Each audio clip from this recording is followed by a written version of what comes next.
Hey guys, what's up? It's Mathil here. Today I am going to be doing sort of a revision or an update of my Kinetic Striker, also known as the Kinetic Blaster. So the Crit Ele Kinetic Blast character.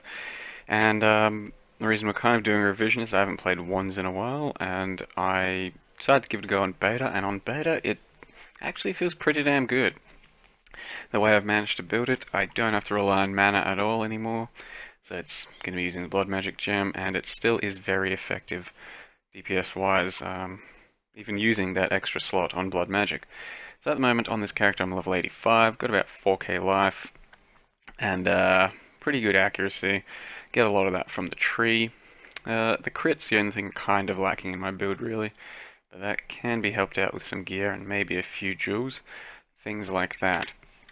My Kinetic Blast DPS is 33 or 32,000, I think. I think it says it up here. That is with my buffs up, which is Wrath, Herald of Ice, and Herald of Thunder. So it's currently 15.7 unbuffed. When you have your 6 Frenzy Charges and your 6 Power Charges up, I get about 32,000 DPS, and that's with fairly modest gear at this stage, and level 19 gems. So to look at our setup, yep, we got Kinetic Blast, Weapon Ele damage, Blood Magic, GMP, and faster attacks. That's got quality, so that's the only real quality gem.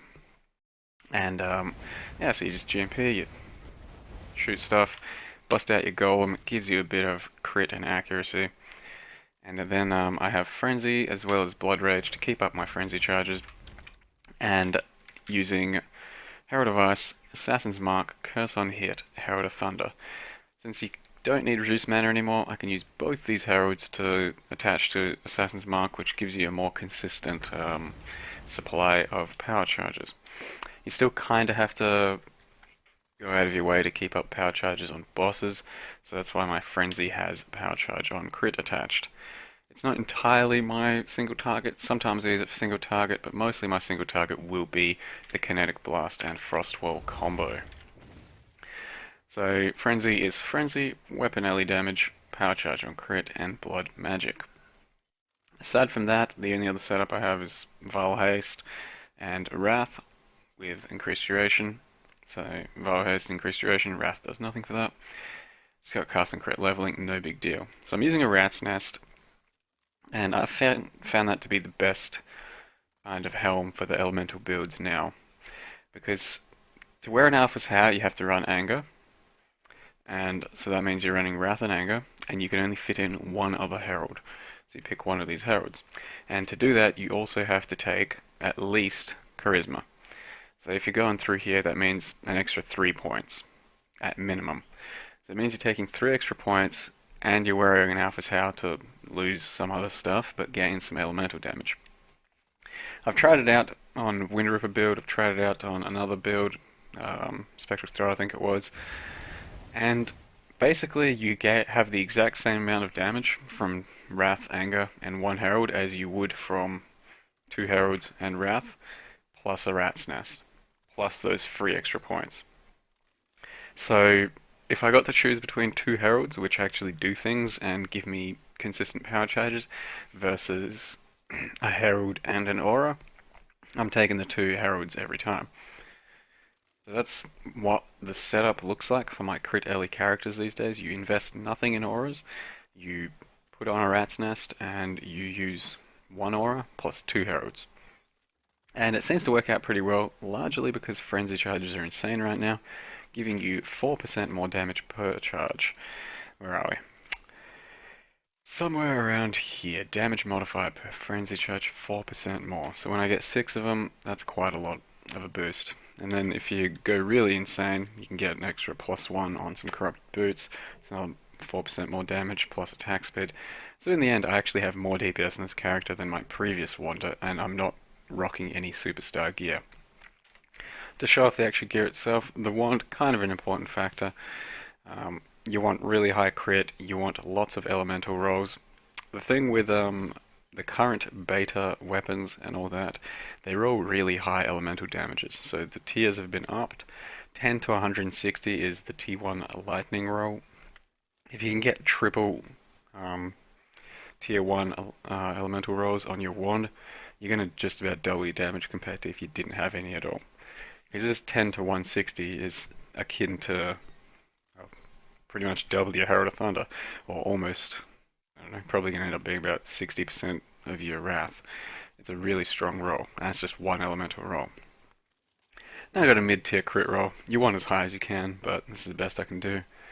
And believe it or not, that 24% lightning damage is actually pretty strong too, so my one's not that bad, even though it looks pretty average.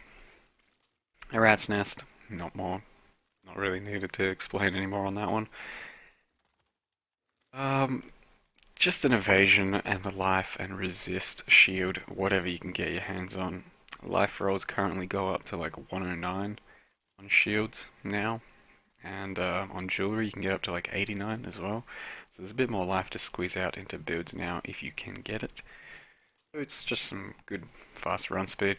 Run speed is the name of the game as this wonder, because you don't really have movement skill. Gloves. Malagaras would be a great option for DPS. They'd give you a lot of DPS.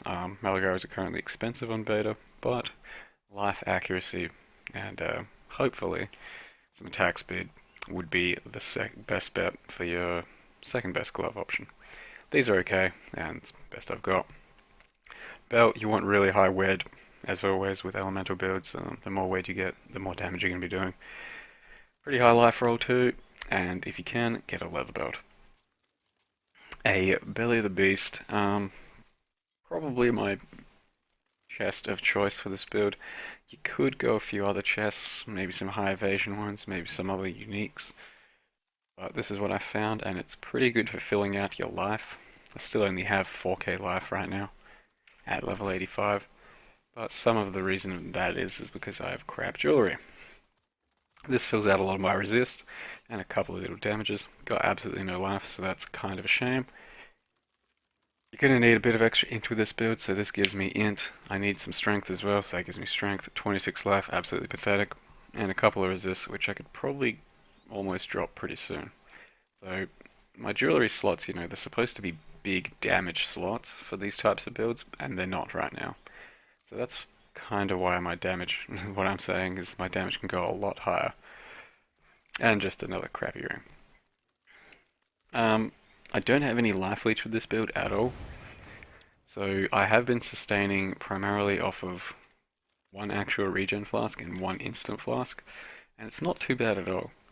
Like, I just then put it on Itziri's promise because I killed Itziri and I wanted to try it out.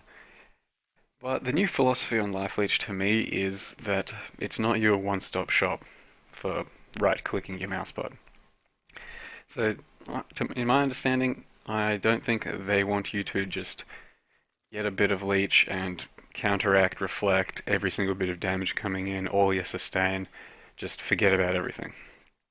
My idea is that leech kind of just supplements some of your build to give you some sustain and help you out. Mine right now doesn't have any of that, and I'm living pretty much entirely through flasks and running around. As you will see in the coming video of Itziri very shortly. So that's not a big deal. I do have 3.6% life regen thanks to this, and this, which negates Blood Rage. And if you're not putting on Blood Rage, then you've got some pretty good life regen too. I've taken Arrow Dancing, as well as Acro, and thanks to my evasion, dodge, resist, flasks, reflect is not a problem at all. It can hurt if it catches you off guard, and it's a particularly high life monster or a big Thornflesh pack, but anytime I've popped a flask, I have not died to reflect. I haven't died to reflect in quite a few levels now, so it's not that dangerous at all. Especially if you get a better shield, you'll have a lot more evasion. That'll help you dodge or evade a lot more attacks. Passage I think is pretty straightforward. I'll let you have a link to that in the description.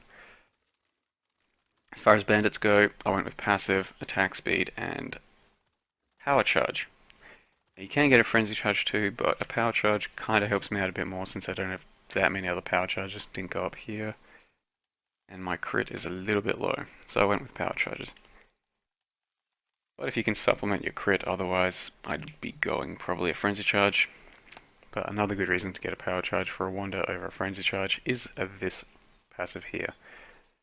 So power charges have a twofold purpose. There's not too much else to say about this. 31% evasion at the moment. If I got a better shield, it would be probably closer to 35%. If I was using a different chest, you could probably hit 40, 45%. Then you'd be really safe against projectiles and reflect. But you'd have to fill out your life elsewhere. If I had good life gear everywhere, I'd probably be sitting at about 4.5k life, which isn't too dangerous considering it's a very high DPS build for AoE, and it's only about 125, 130% life on the passive tree right now. So if you want to get more, you can rework it and do that to your own leisure. I'm not sure I've got too much else to say about this. This character has been going great. I've had a lot of fun. Check it out on stream if you haven't. Blood magic makes running things like high mana cost Ele skills just an absolute dream, and I recommend getting into it. My 5th link was faster attacks, for those curious, so your 4th link is that there. And my 6th link, I'm not quite sure at this point. Maybe pierce, maybe crit damage, maybe life leech. So that's the Ele Kinetic Blaster on beta. Thanks for watching, and I'll leave you with my very first Etsiri run.